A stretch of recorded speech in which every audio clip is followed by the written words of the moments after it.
Super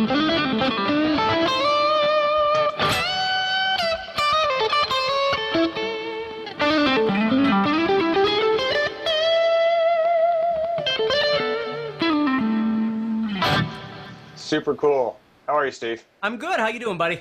Good. Hey, thanks for joining me today. Absolutely. Listen, if you don't know who I am, I'm the founder of guitarzoom.com, Dan Denley. This is my sidekick, Steve Stein, my partner in crime, chief guitarist in residence. And if you would like to learn how to play some cool blues solos and keep watching, if you want to learn even faster, check out Steve's new course, Blues Licks. You can check that out. There's a link somewhere here below, or just go to guitarzoom.com. All right, Steve, let us have it, man. Turbocharge our blues solos.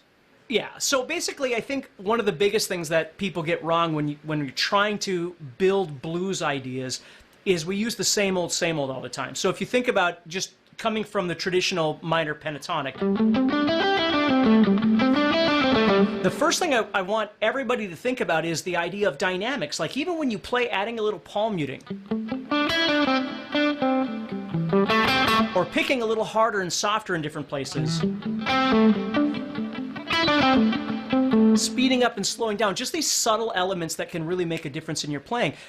Even just starting with something as basic as that can make a really big difference. If you're always just going, you know, there's no variety of anything happening, and you got to keep things kind of spicy, if you will, try and make them interesting. So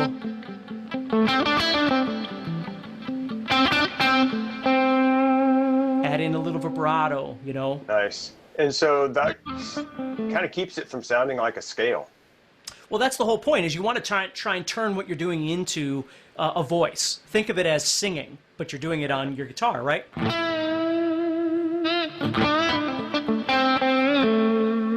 So even just these little things I'm playing, you know, I'm not trying to do anything too fast or anything, but and again, somewhere along the line, Dan, we're gonna do another hangout where, you know, I talk more about bending and some unique things like that you can do. But right now what I want to do is just give you some ideas to really try and change up the way you're approaching your guitar. So the first thing is just trying to kind of use some of these basic ideas of kind of speeding up, slowing down, adding some dynamics, some energy by playing a little louder and a little softer, that sort of thing. Nice. Yeah. Very cool. So the very first thing is like dynamics, soft and loud, speeding up, slowing down. Think of it as variety, you know. Another thing that you can do that I think works really well is, you know, you can call it string skipping. I just think of it as not playing everything in order, right? Instead of just going, you know, you try and think of,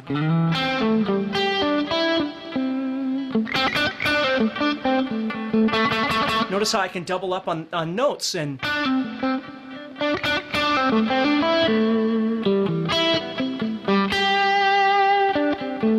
you don't have to play exactly what I'm doing. I'm just trying to show you some ideas, and of course we cover all of this in the guitar course too, but just something to think about a little bit.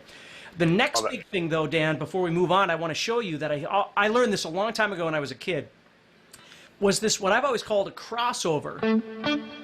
Like I take these two sevens on the fourth and third strings, and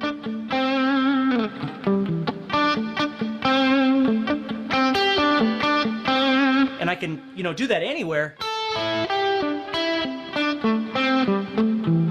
So I've always just thought of it as either on that side or that side of the pentatonic, choosing two adjacent strings and playing. And you get real bluesy kinds of sounds that way too.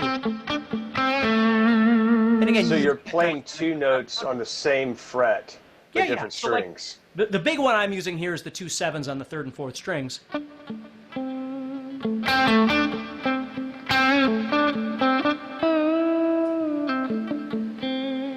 I think that's amazing that sounds so cool, and it's only 3 notes. Yeah, and that's the thing, is we put too much emphasis on all of this other stuff, and don't get me wrong, the other stuff is cool too, but you can make really good music with minimal amounts of stuff if you just really start thinking about what it is you're trying to do. Dude, okay. That sounded so cool. I want you to do it again. Okay. So it's like 3 notes. Yeah. If I'm seeing correctly, you're only playing 3 notes. That's just standard pentatonic minor. Yeah. So I'm just playing everybody knows. A right here, the C, and the D of the pentatonic. And then what I'm doing is thinking about how I can double notes, do that crossover.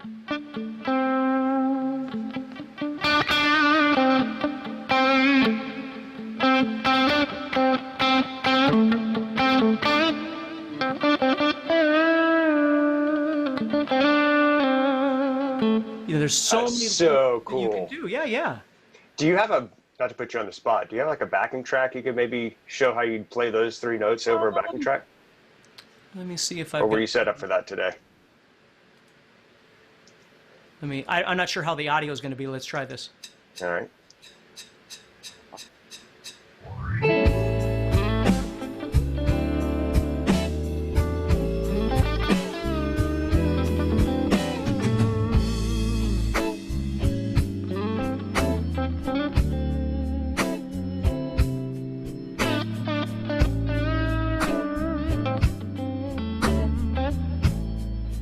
That's so awesome. Yeah, you know, it works well. Just little things like that. So we always, you know, the biggest thing that I try and always teach is that it's not just that you're learning how to do something or you've learned something. It's learning how to use what you've learned, right? So when you learn a scale, obviously everybody does the same thing. We learn to play it up and down and from a technical perspective in a memorization sort of thing. But we need to learn how to get in there and start trying to make it more interesting. So the next thing I want to show you is that same idea, but what I'm going to do now is I'm going to add in a new note, and this is what we call the blue or blues note that we're going to add into this scale. So now I'm going to be in this same spot right here on this A. Again, pentatonic is where I'm at. So I'm going to play this. And that new note right there with my pinky. And what I want you to think about with that note is that it's really kind of an ugly note to play and hold. So what we do is we use it, we go to it, and then we leave right away. And I can go to it by picking it. I can go to it by sliding.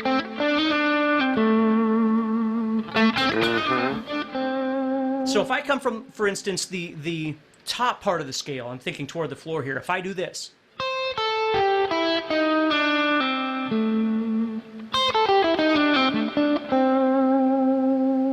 Nice. Now again, whatever fingers you want to use, but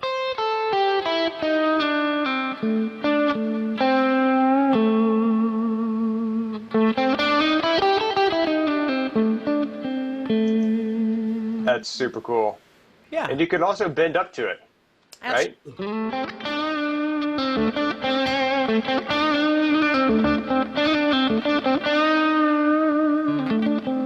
So you can bend up a half step yeah. and then bend up a whole step. So I'm bending up to this one and then this one. You know, So cool, it's all dude. about learning to have control. It's not just how much you learn. It's learning to control the things that you do when you play.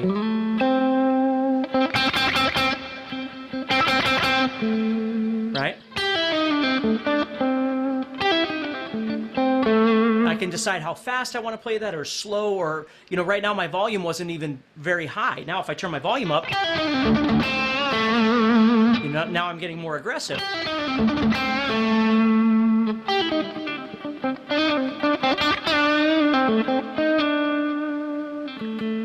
So cool. Yeah. Love it.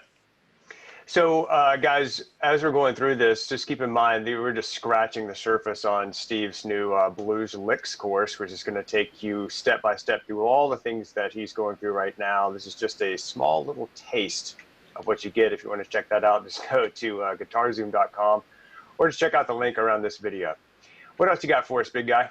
Okay, next thing we're going to do is we're going to take that same idea, but this time what we're going to do is we're going to add in what's commonly referred to as the major sixth. And again, it doesn't matter if you know what that is, but basically what I'm going to be doing here is taking my pentatonic again, and right there, it's right there. Okay, so I'm going to the 7th fret. I'm in the key of A here. I'm going to the 7th fret of the 2nd string. Now, the trick with this particular note is if I play all the notes of the pentatonic and I add that note in,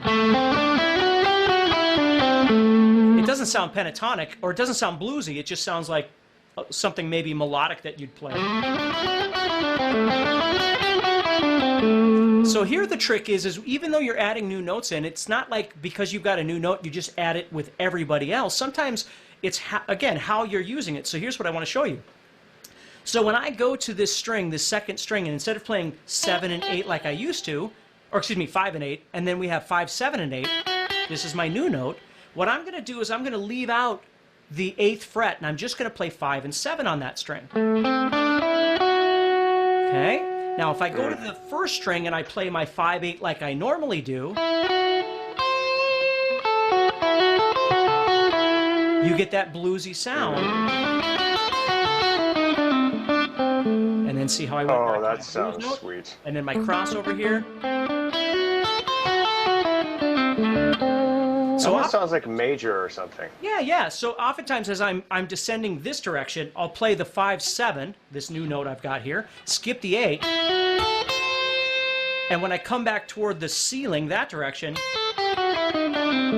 then oftentimes I'll play both of those.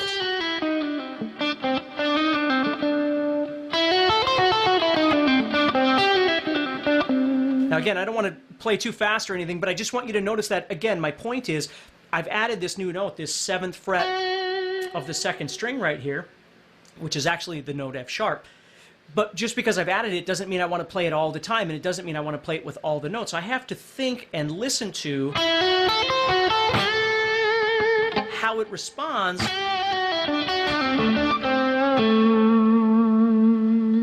with all the other notes that I'm playing around it. That's so freaking cool, dude. Yeah. And what's really cool is you're adding these little extra notes, it seems like to me, to that pentatonic minor that everybody knows. And they're just like extra little bonuses that you get there with your pentatonic minor that just completely change the sound of it. Yeah, and like I said before, the trick is you really got to learn to work them properly. Like when you're playing all these things, if you just think of it all as it's all one thing. Like I almost think of it as like a 3D visual. Like I've got my pentatonic, and then I've got these new notes that are kind of hovering over the top, and I selectively decide when I'm going to play these and when I'm going to avoid them.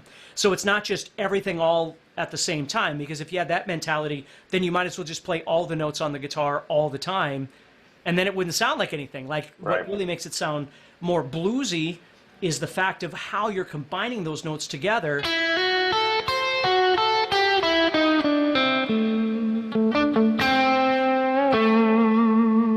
Very cool. Yeah, works out really well. Nice. So guys, look, if you're enjoying this, you'll love Steve's Blues Licks course, cleverly titled Blues Licks. So, we're really creative here at Guitar Zoom. So if you want to learn more about that course, go to guitarzoom.com or click on the link below. Anything else? No, I think that's enough for now. We'll figure out something else for another hangout sometime and do some stuff. So can you kind of recap what we did today? Sure. Yeah, let's just quickly recap because we just covered a lot of stuff, a lot of tips. No, for sure. The first thing is just learning to think about variety. When you're playing, play loud and soft.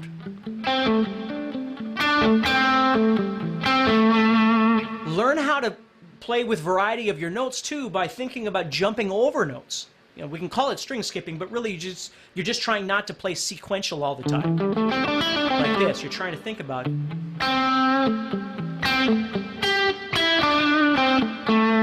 And then I start adding in some subtle elements like bends or vibrato. Maybe doubling on notes, things like that. The second thing we did is we started adding in the blues note.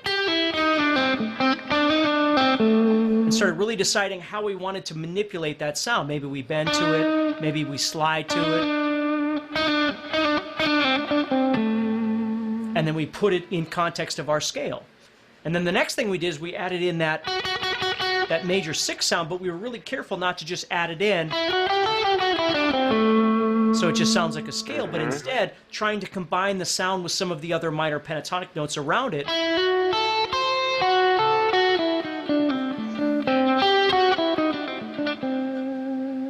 Especially if I had that blues note.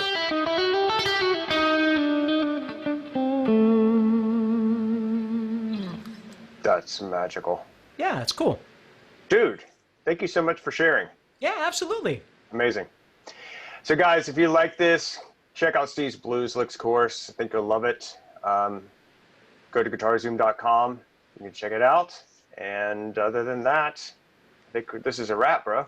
Absolutely. This is awesome. Thank you so much, buddy. Thanks for being here, man. Thanks for spending time with us. Yeah, take care. See you later, guys.